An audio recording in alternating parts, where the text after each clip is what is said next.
তাহলে বোঝা যাচ্ছে এই দাড়ি এটা মেকি দাড়ি, মানুষকে ধোকা দিয়ে বোকা বানিয়ে কোটি কোটি টাকার মালিক হয়েছে এই দাড়ি দেখিয়ে। নাম দিয়েছে কি? দরবেশ বাবা। এই যদি হয় দরবেশের অবস্থা, বাকি যেগুলো কিনছে ওদের চরিত্র কি? আমির হোসেন আমন আমি একটা লোকের ভিডিও দেখলাম, এর চরিত্র এত নিচে নেমেছে আমি এতদিন জানতাম না। সে নাউজুবিল্লাহি মিন যালিক।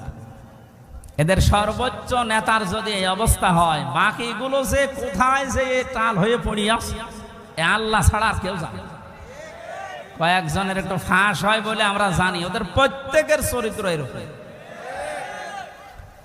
বহু মানুষের সাথে মিশে দেখেছি এইটা। একবার চট্টগ্রাম থেকে আসার সময় এক বাসের ড্রাইভার পেছনে বসেছিলাম, বলছিল এই কথা যে কি